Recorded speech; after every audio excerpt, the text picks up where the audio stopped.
श्री सदगुरु सुखराम जी महाराज की 90 वाणी है। 25 15 सोरठ 13 प्रारंभ हो रहा है। इस सर्जस के माध्यम से सदगुरुदेव फरमा रहे हैं, पांडे में चार वरण सुन्यारा। पांडे में चार वरण सुन्यारा। मोकुल के कोई बिरले जुग में बहुत बसे संसारा। मोकुल के कोई बिरले जुग में बहुत बसे संसारा। वो पांडे में चार वरण सुन्यारा। वो पांडे में चार वरण सुन्यारा। बामण वेश्य नहीं में सतरी नाम शूद्र कहाया। ब्राह्मण वेश्य नहीं में सतरी नाम शूद्र कहाया। तीन लोक तेरह कुल बारे सो अवश्य में भाया। तीन लोक तेरह कुल बारे सो अवश्य में भाया। ओ पांडे में चार वरण सुन्यारा। ओ पांडे में चार वरण सुन्यारा। छह दर्शन 36 पाखंड ये सब हद के माई। छह दर्शन 36 पाखंड ये सब हद के माई। भेष बनाए फिरे बैरागी मैं इनमें हूँ नाही। भेष बनाए फिरे बैरागी मैं इनमें हूँ नाई। ओ पांडे में चार वरण। पांडे में चार वरण सुन्यारा। हिंदू तुरक पखामिल दोई या मज बासन मेरा। हिंदू तुरक पखामिल दोई या या मज बासन मेरा। जन सुख राम मोख में जानो ये घन मंडल सिर डेरा। जन सुख राम मोख में जानो गगन मंडल सिर डेरा। वो पांडे में चार भरण सुन्यारा। वो पांडे में चार भरण सुन्यारा। अनंत श्री सदगुरु सुखराम जी महाराज फरमा रहे हैं कि मैं चारों वर्णों से बिल्कुल न्यारा हूँ, अलग हूँ। मैं चारों वर्णों का कोई नहीं। वो कहते हैं ना, मैं हूं ही नहीं इस अजमेरा जी, मैं हूं ही नहीं इस दुनिया के। हाँ, तो उस दुनिया के जब तक रहेंगे तो दुनिया में आते जाते रहेंगे। चार वर्णों के जब तक बने रहेंगे तो चार वर्णों में आते जाते रहेंगे। चार वर्णों में भी आएंगे और चारों खान में भी आते जाते रहेंगे। तो पांडे में चार वर्ण सुन्यारा कौन फरमा रहे? अनंत श्री सदगुरु सुखराम जी महाराज ज्ञानियों से चर्चा कर रहे, विद्वानों से चर्चा कर रहे, पंडितों से चर्चा कर रहे। क्योंकि पंडित कहते हैं कि हम पंडित, हम ब्राह्मण चारों वर्णों में सबसे सबसे श्रेष्ठ है। इसलिए हम सबसे ऊंचे, बाकी सब सबसे नीचे। तो इस बात का भी क्या आ जाता है? हाँ, अहंकार आ जाता है। और अहंकार के साथ में तो परमात्मा को कभी भी प्राप्त किया जा सकता नहीं। क्योंकि गरीब निवाज बिड़द है वाको दिंग निवाज न होई। जो दिंगे बनते हैं, मोटे बनते हैं, श्रेष्ठ बताते अपने आप को, उनको कभी भी परमात्मा मिलने वाले नहीं। तीनों कालों में मिलने वाले नहीं। न तो भूत में मिले हैं, न वर्तमान में मिल रहे हैं, न भविष्य में मिलने वाले हैं। और जो गरीब बन जाएंगे इस प्रकार से कि मैं तो पांडे में चार वरण सुन्यारा। राम जी महाराज फरमा रहे हैं कि मोकुल के कोई बिरले जुग में बहुत बसे संसारा। संसार में रहने वाले तो बहुत है। भारत की तो आबादी आगे की फोटो भी आ जाओ यार मारियो। का माइक चालू है, कृपया करके माइक बंद कर दे। मैं वो तुम्हारी बाइक चालू हो गई मैं हाँ, माइक चालू है, माइक बंद कर दीजिए। बोल दिया पैसा। बाइक चालू है। मोकू लखे कोई बिरले जुग में, बहुत बसे संसारा। संसार में कितनी जनसंख्या होगी? 7-8 अरब के आसपास होगी। हाँ, 8 अरब के आसपास है। और भारत में 140, हाँ, के आसपास में है, करोड़ के आसपास में है। तो इतने जने भारत में भी है आज, फिर भी उनको मेरी गम, मेरी जानकारी, मुझे पहचान पाते नहीं है। मोकू लखे कोई बिरले जुग में, कोई बिरले ही जन है जो मुझे लग पाते हैं, मुझे पहचान पाते, मेरे को समझ पाते हैं। बाकी तो संसार में तो बहुत बसे संसारा। संसार में तो इतनी सारी जनसंख्या, परंतु उसमें से मुझे कितने जानते हैं, कितने पहचानते हो, कितने मुझे मानते हैं? किसको? मेरे सस्वरूप के वेद को, मेरे सस्वरूप के बोध को। अनंत श्री सदगुरु सुखराम जी महाराज आत्म बात कर रहे हैं, आत्म दृष्टि से बात बोल रहे हैं, शरीर दृष्टि से नहीं फरमा रहे। क्यों? शरीर तो उनका भी ब्राह्मण कुल में हुआ, गुजर गौड़ ब्राह्मण है, परंतु शरीर पर दृष्टि नहीं है। दृष्टि किसकी है? आत्मा की है, क्योंकि अपने सच्चे स्वरूप का उनको बोध हो गया है। जिस दिन जिसको सच्चे स्वरूप का बोध हो जाता है, फिर उसका देहाध्यास छूट जाता, आत्म दृष्टि आ जाती है, तो सब में वो आत्म दृष्टि से ही देखता है, शरीर पर दृष्टि रहती ही नहीं। अब शरीर पे दृष्टि ही नहीं तो सामने वाला भले ही ब्राह्मण हो, भले ही शूद्र हो, भले ही वैश्य हो, भले ही क्षत्रिय हो, उससे उससे कोई फर्क पड़ने वाला नहीं, क्योंकि ये वर्ण तो देह के हैं। आत्मा का तो कोई वर्ण होता ही नहीं है। आत्मा तो सारे वर्णों से उपराम है। इवन तक की आत्मा में तो तीनों गुणों से भी उपराम है। जो रजोगुण है, तमोगुण है और सतोगुण है, वो भी आत्मा के गुण नहीं है। वो भी प्रकृति के हैं, मन के हैं, और मन के साथ में शरीर जुड़ा हुआ है, तो शरीर और मन के अपन उनको गुण मान लेते हैं कि ये रजोगुण है, ये तमोगुण है और ये सतोगुण है। वो सब मन के हैं, प्रकृति के हैं, जिसको शरीर के माध्यम से साधा जाता है। परंतु इन तीनों गुणों से भी अनंत श्री सदगुरु सुखराम जी महाराज तो उपराम है। देहाध्यास उनका छूट गया है। दृष्टि कौन सी है? आत्म दृष्टि है। अब उनको सब में क्या नजर आता है? हाँ, परमात्मा नजर आते हैं।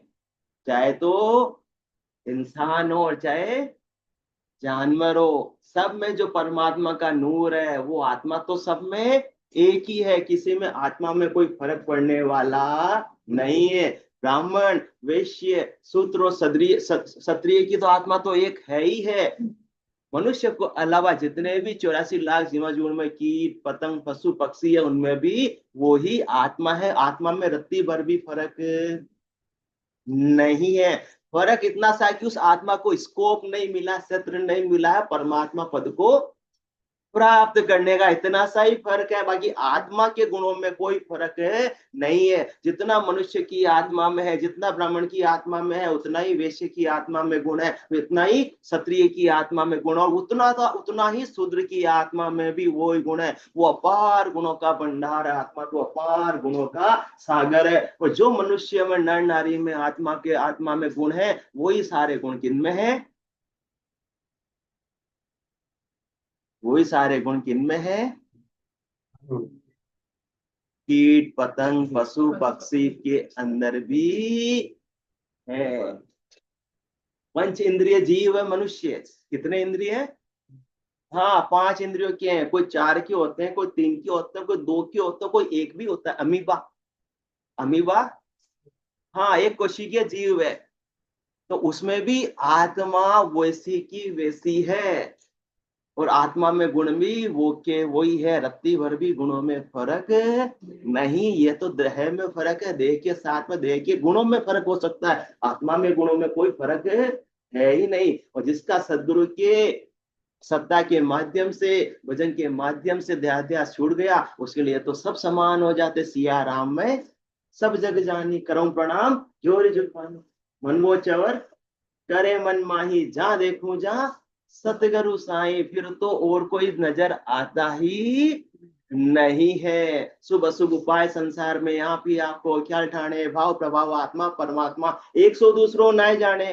फिर संसार के अंदर कोई भी कैसे हुए, जिसको जैसा ज्ञान है, तो वैसा उपाय कर रहा है तो किसी की प्रशंसा करते नहीं। प्रशंसा और निंदा कब बंद होगी? कहने से बंद होने वाली नहीं, जब आत्म दृष्टि आ जाएगी, देहाध्यास छूट जाएगा, तो आत्मा में तो कोई बुराई वाली बात है ही नहीं। जब है ही नहीं तो किसी करे कबीरा खड़ा बाजार में, मांगे सबकी खैर, ना काहू से दोस्ती ना काहू से बैर। तो आत्मा की दृष्टि आ गई तो फिर वो कण कण के अंदर क्या नजर आने लगते हैं? परमात्मा ही नजर आने लगते हैं। क्योंकि अभी बात की आत्मा तो सबके अंदर एक ही है।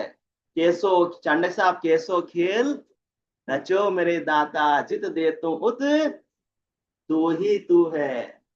और क्या बेटा, चीटी में नानो मन बैठो, हाथी में मोटो तू। परंतु आत्मा में बिल्कुल ही फर्क नहीं। वो फर्क किसका है? चीटी नन्ही है और हाथी मोटा है, उसमें शरीर का फर्क है। आत्मा में कोई फर्क है ही नहीं। लेश मात्र भी कोई डिफरेंस आत्मा में आने वाला नहीं है। और जिसको ऐसा देहाध्यास छूट जाता है सदगुरु की सत्ता के माध्यम से, भजन के प्रताप के माध्यम से, और उसको तो आत्म दृष्टि आ जाती है। तो जिसको स्वयं के अंदर आत्मा का बोध होता है, तब जाकर वो दूसरों में भी आत्मा का बोध कर पाता है, आत्मा को देख पाता है। यदि स्वयं को अभी तक क्या मान रहे हैं? शरीर, तो दूसरे का भी सामने वाले का क्या नजर आएगा? शरीर। स्वयं को मान रहे हैं कि मैं इस वर्ण का हूं, किसका? ब्राह्मण का हूं, वैश्य का हूं, क्षत्रिय का हूं, शूद्र का हूं, तो सामने वाले को भी कैसे देखेंगे कि वो ब्राह्मण है या वैश्य है या क्षत्रिय या शूद्र है। मैं तो किसका है? मैं तो पैसे का है कि मैं पैसे वाला हूं, तो वो कंपैरिजन सामने वाले का किससे करेगा?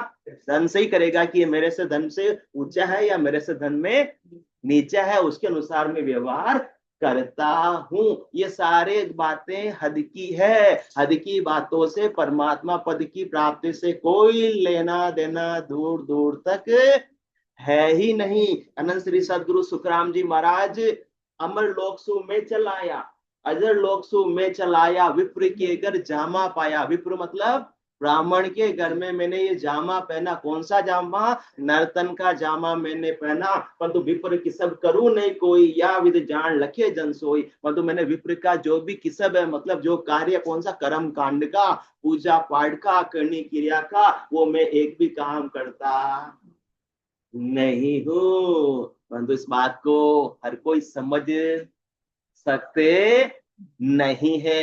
वो तो सदगुरु की दया से, कृपा से, मेहर से जब ऐसी सदगुरु की सत्ता गढ़ के भीतर जागृत होती है, तो फिर आत्म दृष्टि प्राप्त होती है। आत्मा का सच स्वरूप का बोध स्वयं साधक को होता है, तो फिर उसको सब में परमात्मा ही परमात्मा नजर आने लगता है। फिर लगता है कि तन का कपड़ा अपना भले ही दूर हो सकता है, परंतु परमात्मा दूर नहीं है। जहां भी देख रहे हैं वहां सब जगह क्या नजर आते हैं? परमात्मा ही परमात्मा नजर आते हैं। चर चराचर जीव में, जो चर मतलब जो जीवित है, जो चलते हैं, उनमें भी परमात्मा, जो अचल है उनमें भी परमात्मा का ही नूर नजर आता है। क्योंकि ये अचल संपत्ति भी परमात्मा के बिना बन सकती क्या? बनने वाली नहीं थी। तो जिसको ऐसा आत्मबोध हो जाता है, ऐसे सूरज चक्षु खुल जाते हैं, ऐसे ज्ञान चक्षु खुल जाते हैं, ऐसे दिव्य चक्षु खुल जाते हैं, ऐसे ब्रह्म चक्षु खुल जाते हैं, तो उनको तो कण कण में क्या नजर आने लगते हैं? हाँ, परमात्मा नजर आने लगते हैं। कण कण में जाकी भगवान की, किसी सूझ वाली आंख ने पहचान की। तो अनंत श्री सुखराम जी महाराज की तो ऐसी आंख, परंतु वो करे मोकू लके कोई बिरले जुग में, बहुत बसे संसार, सबको ऐसी सूझ वाली आंख। तो सबके पास में कौन सी आंखें हैं? ये चरम चक्षु है, ये चमड़ी की आंखें, और ये शरीर की आंखें हैं। तो इनसे तो क्या नजर आएगा? शरीर ही नजर आएगी, माया ही नजर आएगा। और कोई दूसरी ब्रह्म आत्मा तो नजर आने वाली इन चरम चक्षुओं से है ही नहीं। जब तक कि घट के भीतर ऐसी सूझ वाली आंख नहीं खुल जावे, तब तक तो देह दृष्टि ही रहेगी। वो देह की हद के व्यवहार में ही लिपायमान रहेंगे, और हद के व्यवहार में लिपायमान रहेंगे, तो उसके अनुसार से शुभ और अशुभ कर्म बंधन बंधते रहेंगे। और आत्म दृष्टि आ गई तो कर्म बंधन भी बंधना समाप्त हो जाएंगे। फिर कर्म करे निकर्म रहे ऐसी युक्ति लखाए, सदा विलास त्रास नहीं मन में, भोग में जोग जमाए। क्यों विलास रहेगा? क्योंकि सब में आत्मा है का, किससे राग करूं और किससे द्वेष करूं? कोई दुश्मन अब नजर आता ही नहीं है। ऐसी ब्रह्म समाधि दशरथ नंदन भगवान श्री राम के भी जब लग गई थी, वशिष्ठ मुनि से उन्होंने जब ऐसा केवल्य का ज्ञान प्राप्त किया, तो रावण में भी उनको क्या नजर आने लगा? वही ब्रह्म परमात्मा नजर आने लगे कि मैं अपने एक हाथ से दूसरे हाथ को कैसे काट सकता हूं, अब मैं रावण का नाश नहीं कर सकता हूं। तो ऐसी स्थिति बन जाती है, तो सारे झगड़े अपने आप ही मिट जाते हैं। फिर बहू में भी क्या नजर आने लगते हैं? परमात्मा नजर आने लगे। दोनों बहू में नहीं आ रही है, तो बहू में भी परमात्मा नजर आने लगते हैं, तो सारे झगड़े अपने आप ही समाप्त हो जाते हैं। तो अपने घर से मूल्यांकन कर सकते हैं कि घर के झगड़े कम पड़े हैं क्या? कम पड़े हैं तो सही मार्ग पर आगे बढ़ रहे हैं, और नहीं पड़े हैं तो अभी तो बहुत बहुत बहुत दूरी, बहुत रास्ता तय करना अभी बाकी है। और जिसको ऐसा आत्मबोध हो गया, अपने सच्चे स्वरूप का बोध हो गया, सत स्वरूप का बोध हो गया, उसके लिए तो सारे झगड़े समाप्त हो जाते हैं। किसी से राग नहीं हो, किसी से द्वेष नहीं, सबसे समदर्शी इच्छा कछु नाई, उसे कहते हैं समदर्शिता, सम्यक ज्ञान, सम्यक चरित्र, सम्यक दृष्टि। इसे कहते हैं कि सब में समान रूप से उसी परमात्मा के नूर को देखना, वही असली सम्यक ज्ञान है, सम्यक दृष्टि है, सम्यक चारित्र है। जब सम्यक ज्ञान होगा तो दृष्टि कैसी होगी? सम्यक होगी, सब में समान आत्मा नजर आ रही है, तो चरित्र मतलब उनका व्यवहार भी सबके प्रति क्या होगा? समान हो जाएगा। बाकी केवल बात करने से तो होने वाला नहीं है। कण कण में झांकी भगवान की, किसी सूझ वाली आंख ने पहचान की। नाम देव ने पकाई रोटी कुत्ते ने उठाई, नाम देव ने पकाई रोटी कुत्ते ने उठाई। अभी अपन कमाई करते हैं जमाना साहब, मेरे खून पसीने की कमाई तू कैसे हाथ हाँ लगा रहा? तुझे ऐसे ही दे दूंगा, मेरे जिंदगी भर ऐसे ही बाल थोड़े हाँ नहीं किए हैं। और यहाँ तो नामदेव जी ने तो पकाई, और 1 मिनट में कुत्ते ने उठाई। नामदेव ने पकाई रोटी कुत्ते ने उठाई, पीछे घी का कटोरा लिए जा रहे, नाथ रुखी तो न खाओ, थोड़ा घी तो लेते जाओ। अब कुत्ते को क्या बोल रहे हैं? नाथ बोल रहे हैं। क्यों? क्योंकि उनमें भी वही परमात्मा उनको नजर आ रहे। नाथ रुखी तो न खाओ, थोड़ा घी तो लेते जाओ, अपना मुखड़ा क्यों मुझसे छिपा रहे? मतलब भागने क्या जरूरत है, आप तो यहीं बैठकर विराजो। हाँ, और मैं आपकी रोटी में और क्या लगाता हूँ? मैं तो घी लगाना बाकी था, उससे पहले ही आप उठाकर ले गए। कम से कम घी तो लगाने दो, फिर उसको आरोगो। और आप आरोग रहे हो, इसका मतलब परमात्मा की क्या लग रहा है?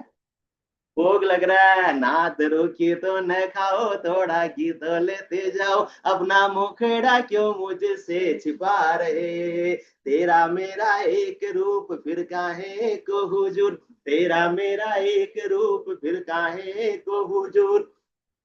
तूने मूरत बनाई है स्वान की, मुझे ओढ़नी ओढ़ाई इंसान की। इतना सा फर्क है, उस पर का फर्क है, क्यों? हर मास के शरीर का फर्क है, बाकी अंदर से आत्मा एक ही है। ये तो नाटक में अलग अलग रूप डायरेक्टर देता है, उसके अनुसार से वस्त्र दे दिए जाते हैं। तो अपने को अलग अलग वस्त्र दे दिए, मूल में आत्मा अपन सब एक ही है। जब नाटक कर रहे हैं वस्त्र अलग अलग पहने हैं, परंतु नाटक के बाद में तो फिर अपने में कोई फर्क है ही नहीं।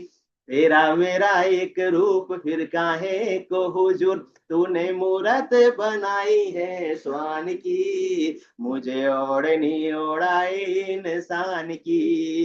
कण कण में झांकी भगवान की, किसी सूझ वाली आंख ने पहचान की। नजर मीरा की निराली पी के जहर की प्याली, नजर मीरा की निराली पी के जहर की प्याली, ऐसा गिरधर बसाया हर श्वास में, जब आया काला नाग बोली धन्य मेरे बाग, प्रभु आप आए सांप के लिबास में। अपने तो आ जाएंगे तो अरे आओ रे आओ, कोई लाठी लाओ रे लाओ। प्रभु आप आए सांप के लिबास में। और क्या करें, आप आए तो धन्यवाद है।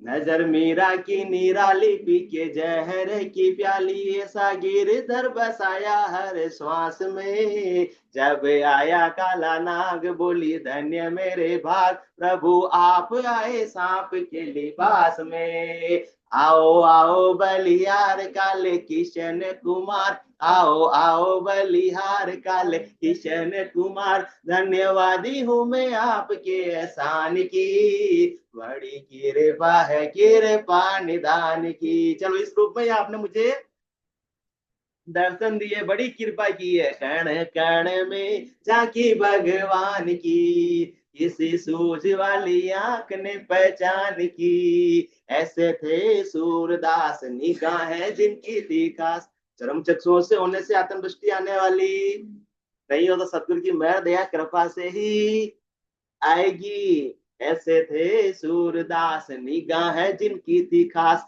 ऐसा नैनों में था नशा हरि नाम का। जब नैन हुए बंद तब मिला वो आनंद, आया नजर नजारा घनश्याम का। सब जगह वो समाया सारे जग को बताया, सब जगह वो समाया सारे जग को बताया। जब आई आंखों में रोशनी ज्ञान की, देखी झूम झूम जले क्या भगवान की। कण कण में झांकी भगवान की, किसी सूझ वाली आंख ने पहचान की।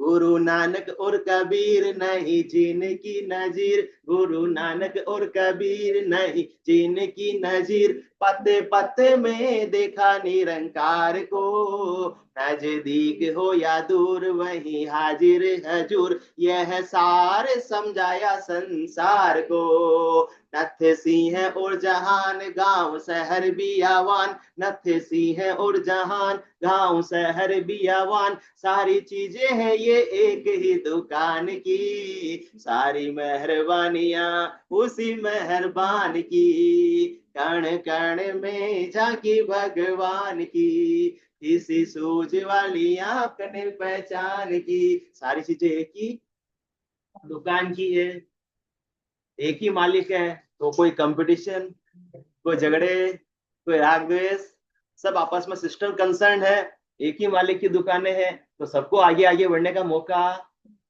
मिलना चाहिए।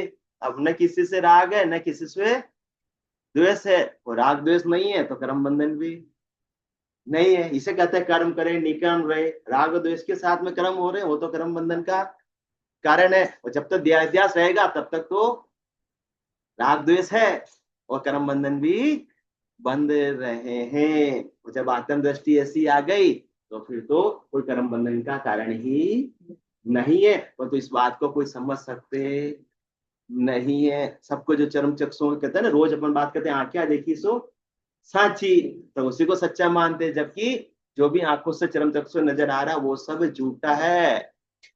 जनसुखिया आकार सभी झूठा था। अनंत श्री सदगुरु सुखराम जी महाराज फरमा रहे, जितने भी आकार अपने को जो चरम चक्षुओं से नजर आ रहे हैं वो सब क्या है, झूठे हैं। क्योंकि वो आज जैसे कल रहने वाले। हाँ, कभी अजमरा जी सोना खरीदा होगा और लाके लोकर में रख दिया कि अभी काम मेरे नहीं आ रहा, 5 साल बाद निकला तो सोने का रंग जैसा खरीदा था वैसा नहीं रहा। अब क्या हो गया, हाँ बदल गया। तो जो बदल जाता है इसका मतलब सोना क्या है, ये क्या निकला, झूठा निकला, नकली निकला।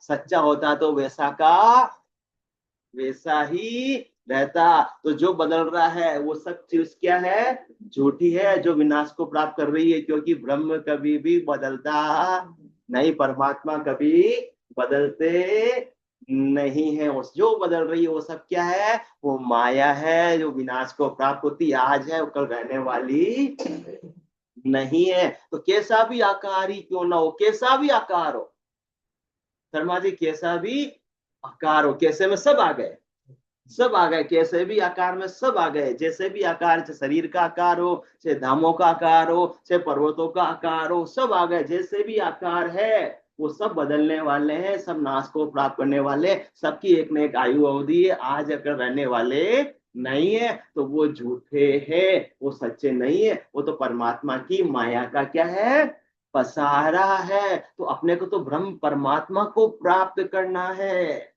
न कि इस माया में अपने को उलझना है। इसका सहारा लेना है, इसका सहयोग लेना है, इसका सहयोग लेकर परमात्मा पद को प्राप्त करके सदा के लिए आनंद में अवस्थित हो जाना है। तो इस बात को कोई समझते नहीं है। मोह को लखे कोई बिरले जुग में, बहुत बसे संसारा। हर कोई मेरी बात को, मेरे ज्ञान को, मेरे सच्चे स्वरूप की बात को समझ सकते नहीं है। इसलिए आसन मेरा गगन मंडल में और रहूं जगत के माही, परंतु मेरे को मेरा जन जाने और को गम नहीं। सामान्य व्यक्ति समझ सकता नहीं, जो मेरे केवल ज्ञान को धारण करता है वो समझ पाता है, क्योंकि उसके घट में भी ऐसी स्थिति बन जाती है। वो उसका अध्यास भी भजन के माध्यम से, साधना के माध्यम से, भक्ति करते करते छूट जाता है। तो अपना भी छूटेगा जब आंटी जी, यानी छूटेगा अध्यास।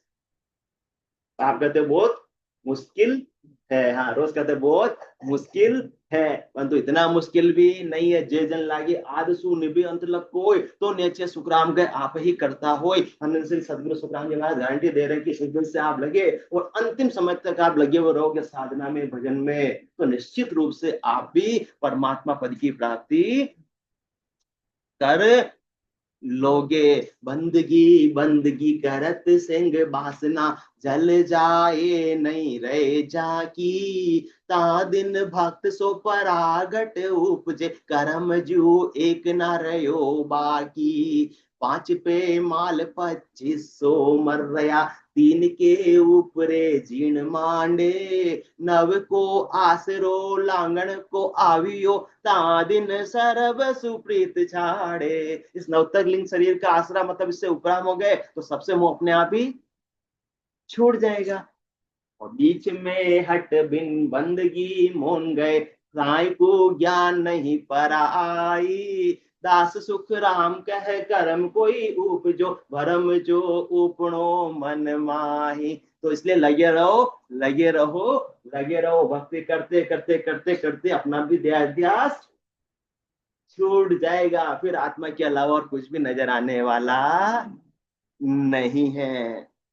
तो इसलिए सदगुरुदेव फरमा रहे हैं, भले ही मैं ब्राह्मण कुल में पैदा हुआ हूँ, मेरा काया गुजर गोड ब्राह्मण की है, परंतु अब वो देहाध्यास तो है ही नहीं, काया पे दृष्टि है ही नहीं। इसलिए वो क्या फरमा रहे हैं, ब्राह्मण वैश्य नहीं मैं सतरी, नाम में शूद्र कहाया। 3 लोक तेरा कुल बारे, सो अवश्य में भाया। नहीं तो मैं ब्राह्मण हूँ, न मैं वैश्य हूँ, नहीं मैं क्षत्रिय हूँ, ना मैं शूद्र हूँ। ये तो शरीर की करने के अनुसार ये वर्ण व्यवस्था बना दी गई। जैसा जैसा जो कर्म करा था वैसे उसकी उसकी जाति हो गई, कर्म के अनुसार हो गया। जैसे जो राजा के भंडारे में काम करते थे वो क्या बन गई जाति उनकी, भंडारी जी हो गए। वो कोई कोठार में काम करते थे तो कोठारी जी हो गए। वो तो कर्म के अनुसार हो गए। इसमें मत मान लेना कोई ऊंचा या कोई नीचा है, क्योंकि आत्मा न ऊंची होती है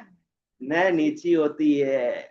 आत्मा में कोई ऐसा कॉम्प्लेक्स होता ही नहीं है कि आप किसी से उसकी तुलना कर सको। आत्मा तो सब में समान होती है, एक होती है। तो ये तो करने का जो फर्क है उसके अनुसार से वर्ण व्यवस्था बन गई कि चारों वर्ण बना दिए गए, जिससे समाज के अंदर सबको मालूम रहे भाई इनका ये काम और समाज की व्यवस्था सुचारू रूप से चलती रहे। परंतु जिनको देहाध्यास ही छूट गया, भजन के माध्यम से, साधना के माध्यम से आत्म दृष्टि आ गई, उनके लिए तो सारी वर्ण व्यवस्था से भी वो क्या हो गए, उपराम हो गए, न्यारे हो गए।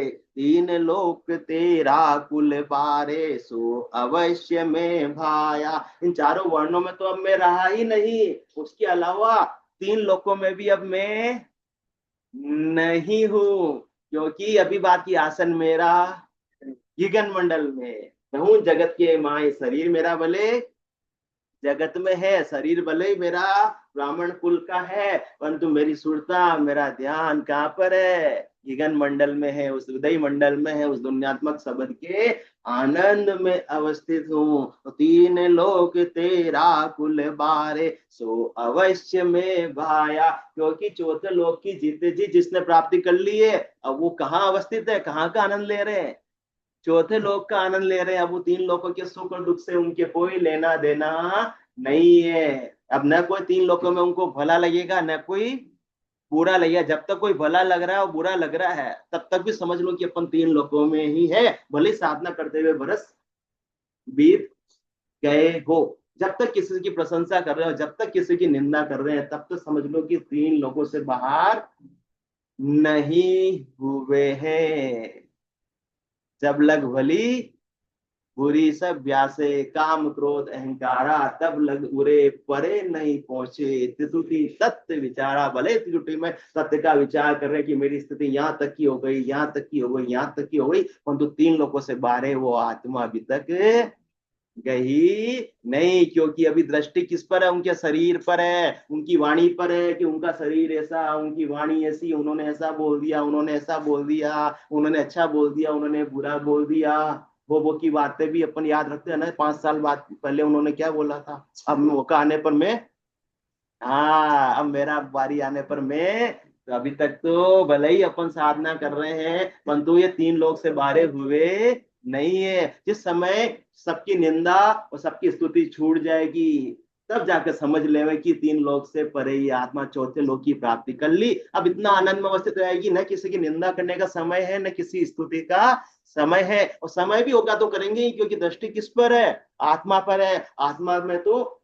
कोई गुण और अवगुण है ही नहीं, आत्मा में कोई कंपैरिजन है ही नहीं। आत्मा कभी किसी का न बुरा करती है न अच्छा करती है। अभी तो देह पे दृष्टि है, और देह पे दृष्टि तब तक रहेगी जब तक अपना देह इतिहास छूटा नहीं, अपने को अपने सस्वरूप का बोध नहीं होगा, तब तक दूसरे की देह भी देखते रहेंगे। जिस दिन अपने सत्य का स्वरूप का बोध स्वयं को हो गया, तो सामने वाले में भी आत्मा ही नजर आएगी, और सारे राग द्वेष अपने आप ही समाप्त हो जाएंगे। समझ लो कि अभी तक किसी की निंदा करना अपन ने छूटा नहीं है। छोड़ना तो नहीं है, छूटा नहीं है, अपने आप छूटेगा। वो छोड़ने से काम बनने वाला नहीं। किसी की भी निंदा कर रहे, चाहे परिवार का सदस्य हो, चाहे बाहर का हो कोई भी, तब तक तो दृष्टि किस पर है?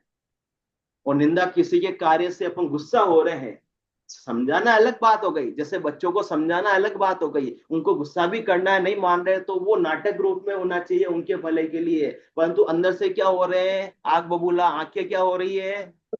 हाँ, नैना में रगत उतर आयो, बदला तो मैं लूंगा ही लूंगा। तब तक तो दया छूटा नहीं है। किसी की निंदा करे दुर्भावना के मारे, मन में भी क्या उमड़ रहे हैं? उनके प्रति दुर्भाव, दुर्विचार, गाली निकलने की इच्छा हो रही है। भले ही निकाली नहीं मर्यादा के कारण से, परंतु मन में तो क्या निकल रही है?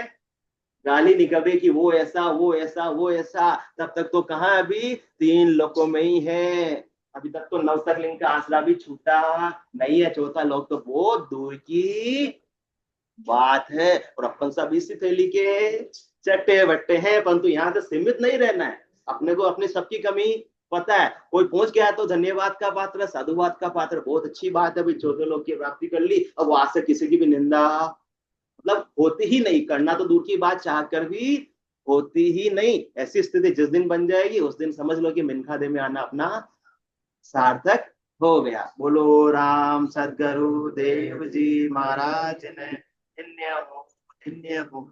परम दयाल सदगुरु सुखराम जी महाराज ने धन्य हो। अनंत श्री सदगुरु सुखराम जी महाराज के ज्ञान सतगुरु भगवान ने धन्य हो, धन्य हो। केवली भगवंता ने धन्य हो, धन्य हो। जीवा तारण जहाज ने धन्य हो, धन्य हो। मोक्ष के मालिका ने धन्य हो, धन्य हो। अनंत कोटि संतान ने धन्य हो। राम सभा में राम राम सर। सब संताने सत्संग राम राम।